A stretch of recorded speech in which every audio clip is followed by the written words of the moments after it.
Oh, good evening and welcome to Tucker Carlson Tonight, the show that is the sworn and mortal enemy of lying, pomposity, smugness, and groupthink. Well, tonight, ISIS is praising the student who plowed into people with a car yesterday and slashed victims at Ohio State University. They're calling him a soldier of the Islamic State. The horrifying attack could have been much worse and would have been if it weren't for the fast response of an Ohio State University police officer pictured there on the screen. He shot the killer dead within minutes. That officer is being praised tonight as a hero, of course. But not everyone on the activist left is impressed by what he did. Some have imputed racial motives to the shooting. Among those is radio show host and author Tariq Nasheed. He tweeted this yesterday. Harukjo shot and killed the black Somali stabbing suspect in Ohio and is being paraded as a hero. That's interesting. Well, Tariq joins us now to explain. Tariq, thanks a lot for coming on the show. Thank you so much for having me, Tucker. Oh, of course. This struck me when I read it as a pretty cowardly thing for you to say for a bunch of reasons, but mostly because it's so imprecise. Okay. You don't spell out what you mean. You say that that's interesting. Why is that interesting? Would it have been better if this guy, the murderer, had continued to hack people with a butcher knife? Is that what you're saying? What are you saying? No, I'm saying, Tucker, what's cowardly is to make up a false narrative that I didn't say or even imply by saying that I was not impressed or I was dissatisfied with the police's work. And basically, that tweet was very vague. It was very neutral. It was basically a statement. It wasn't even my opinion. So for you to start off the segment saying that it was cowardly, that's disingenuous. Look, I'm having you on, Tariq, to explain yourself, and I'm asking you, what did you mean by that? Is the guy, the police officer who shot this guy a hero, or isn't he? I'll be glad to answer that, but I don't want to do the false narrative thing because that's just very disingenuous, and I like to bring truth just to answer power. The question. Now, let me explain what I meant. Yeah. Okay. No, I didn't think that the guy was wrong for what he did. The guy was a hero. The comment wasn't meant to racialize the actual shooting and the event itself. When that happened, online, there were a lot of people who played the race card, and the minute they found out who the suspect was, they kept talking about black Somalian, then they started talking about Black Lives Matter, then they started talking about Obama, then they racialized it.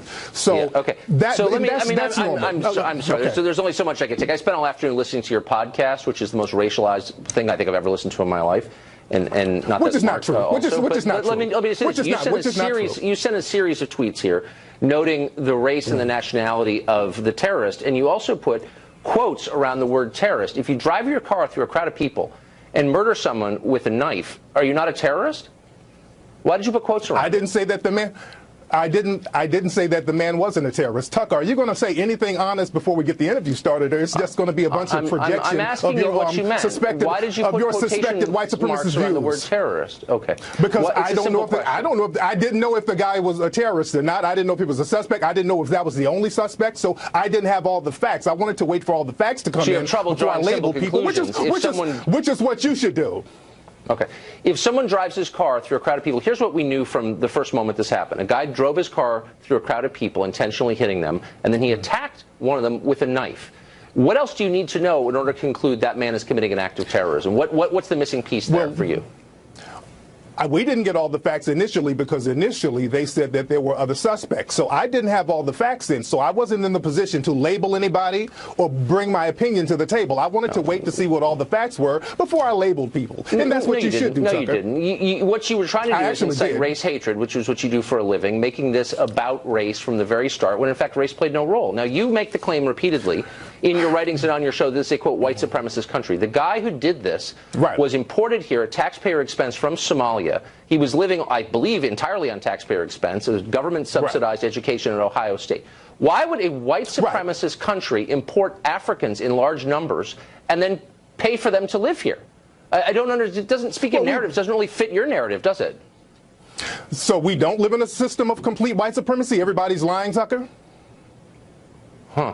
So the overwhelming majority of immigrants to this country are non-white. Why would a white supremacist country import massive numbers of non-white immigrants? Not to blow But when your you mind, say non-white, Tariq, I mean, there's Hispanic people who you say are non-white, but they're labeled as white. There are a lot of people who are classified as white that you say are non-white. So you play this racialized game. So who's non-white and who's white? Okay. Look, I guess the point I'm making is that it's not 1955. It's a totally different country from the one you seem to be addressing on Twitter and in your podcast. Then answer this. How's it different, sir? In your tweet, it's different in this way. It is an entirely multi-ethnic country. It's not just black people and white people, one oppressing the other. It's a much more complicated landscape, as you may have noticed if you go outside. And so when you tweet out that this is a story of a white man killing a black man, that is misleading. That's not at all what happened. There was no racial motive that we know of here, and you're implying there was. I didn't say there was a racial motive. Because it serves your financial. Well, of course you did. You said the white officer shot a black Somali suspect.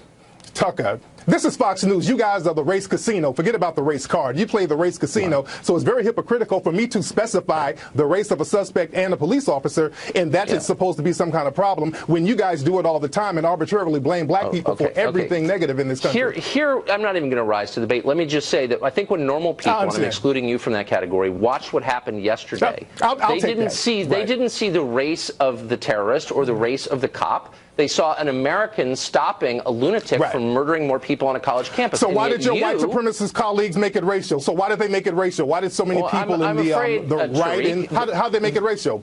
I don't know one person on any network who looked at this and said, here you have a white man killing a black man. They said, here you have a police officer, representative of they said black Somalian, stopping a mass Black murder Lives from Matter. Continuing.